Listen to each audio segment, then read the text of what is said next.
আসসালামু আলাইকুম রহমতুল্লাহ বরকাতুহু। ফেরদৌস গার্ডেনের পক্ষ থেকে সবাইকে শুভেচ্ছা অভিনন্দন। সম্মানিত ভিউয়ার্স, আপনারা সবাই কেমন আছেন? আশা করি ভালো আছেন। 11ই ফেব্রুয়ারি 2025।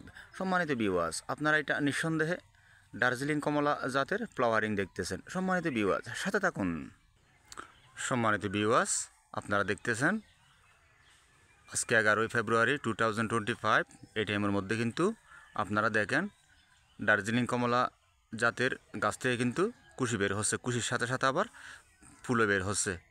তো এই সময়ের মধ্যে কিন্তু গোড়াতে কিছু করণীয় আছে আমাদের। আপনারা পর্যাপ্ত পরিমাণে পানি ব্যবহার করবেন, আর উপরের ভাগে আপনারা ক্লোরোফাইরিফস অথবা রিপকট স্প্রে করে দেবেন। তাহলে কিন্তু কীটপতঙ্গ আর কোনো সমস্যা করতে পারবে না। আপনি কাঙ্ক্ষিত মানের দার্জিলিং কমলা গুটিতে পরিণত হবে, তার চেয়ে ধীরে ধীরে বড় হবে, আপনি ভালো একটা কাঙ্ক্ষিত মানের ফলন পেয়ে যাবেন। সম্মানিত ভিউয়ার্স, আপনারা দেখতেছেন এটা 2 বছর এখনও হয় না, 2 বছর এই গাছটার বয়স হয়েছে। বলতে পারেন ছোটোখাটো একটা গাছ, এখনও পরিপূর্ণ গাছে পরিণত হয় নাই। এই দেখেন মোটা হইতেছে, এটা হচ্ছে গ্রেফটিং। এটা রুট স্টক, এখানে দার্জিলিং কমলা সাইন সেট করা হয়েছে। আপনারা দেখেন এই পাশটা কিন্তু মাটিটা অনেকটা শুকনো, আর এই পাশটা দেখেন মাটিটা একটু জুরজুরে, দেখছেন এই জুরজুরে। তা আপনারা গোড়াতে টস দেবেন যাতে এইভাবে মাটি শক্ত হয়ে খাড়া হয়ে না থাকে, ঠিক আছে? তখন দেখবেন মাটির মধ্যে সবসময় যখন টস থাকবে তখন আপনারা কাঙ্ক্ষিত মানের ফলন পেয়ে যাবেন। গুটিগুলো আর জ্বরবে না, ঠিক আছে? কারণ প্রথমে তো ফুল হয়, ফুল থেকে গুটি হয়, ঠিক আছে? তখন কিন্তু এই গুটিগুলো জোরে পড়ে যায়। আর যখন এরকম সবসময় গোড়ার মধ্যে টস থাকবে তাহলে কিন্তু আর গুটিগুলো জ্বরবে না, আপনারা কাঙ্ক্ষিত মানের ফলন পেয়ে যাবেন। দেখেন সম্মানিত ভিউয়ার্স, কি সুন্দর সুন্দর পাতা বের হইতেছে, পাতার সাথে সাথে আবার ফুল বের হইতেছে।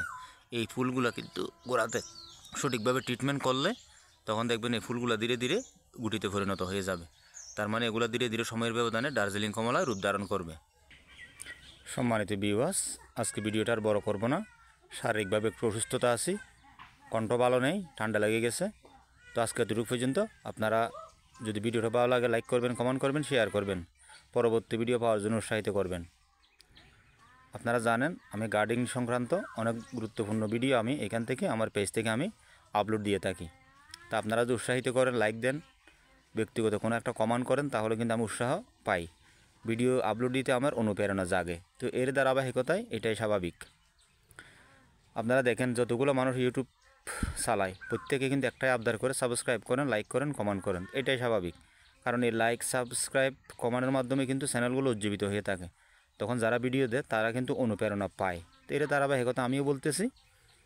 তো আজকে এতটুকু পর্যন্ত, কথা বাড়াবো না, কথা বলতে গেলে অনেক কথা। তো যাদের কাছে এরকম গাছ আছে সঠিক পরিচর্যা করবেন। সবাই ভালো থাকবেন। আসসালামু আলাইকুম রহমতুল্লাহ বরকাতুহু। খুদা হাফেজ।